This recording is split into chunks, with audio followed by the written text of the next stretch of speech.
Hey, Adam here. A lot of you have asked me why your car is making this sound or this one. Let's find out.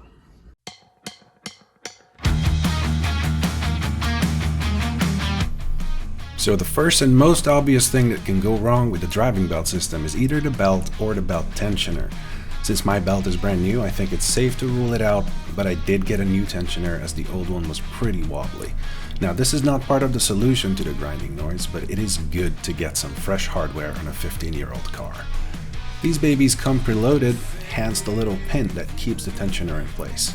It's important, do not try to pull this out before installing the tensioner because it can cause some serious injury. So let's take a look at the belt diagram. There are 4 pulleys and 2 idler pulleys being driven by the crankshaft. Each of these can develop squeaking, grinding, and other fun noises for you to diagnose just by having a dead or dying wheel bearing. We have the alternator, the AC compressor, the power steering pump, and the water pump. What we're trying to do here is loosen the belt and give all of these guys a manual spin so we can pinpoint the problem easily. Spoiler alert, most of the time the culprit is either one or both of the idler pulleys or it's the water pump. Idlers are cheap and easy to replace. The bearing in the alternator can be swapped, but unfortunately my issues were with my water pump, so I had to order a whole new pump unit.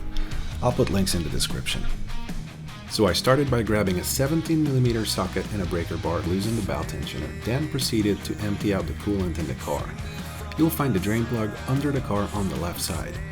Don't forget to open the coolant reservoir cap so there is free fluid flow. One eternity later. So now that there's no more coolant in the car and the belt is loosened, I'm going to unscrew the 2 idler pulleys so I can remove the water pump. There's still going to be plenty of coolant there, so do expect to make a mess. You'll need an inverted Torx set for this job, so I've linked one in the description.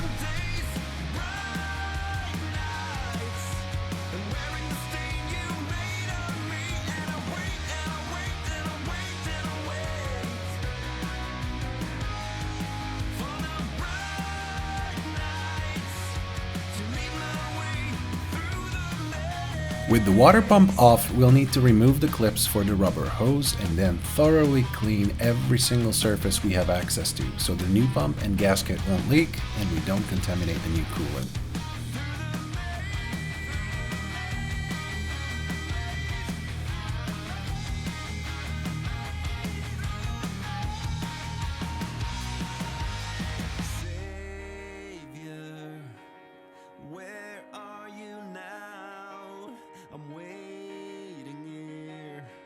Sing for me sweet lullabies.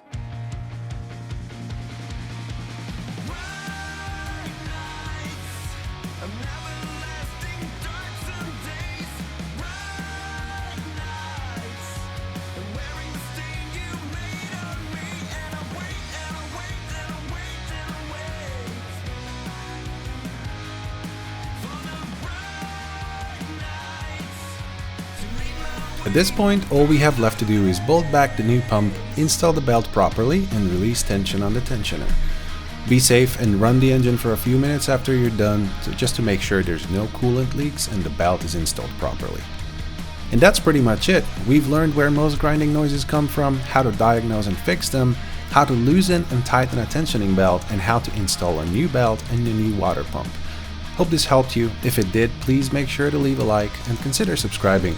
There's a lot more videos in the works, but they take a ridiculous amount of time to shoot and edit. I'm even planning on getting into car flipping videos, so if you want to help me make that happen, please check out my Patreon page. Stay excellent, and thanks for watching.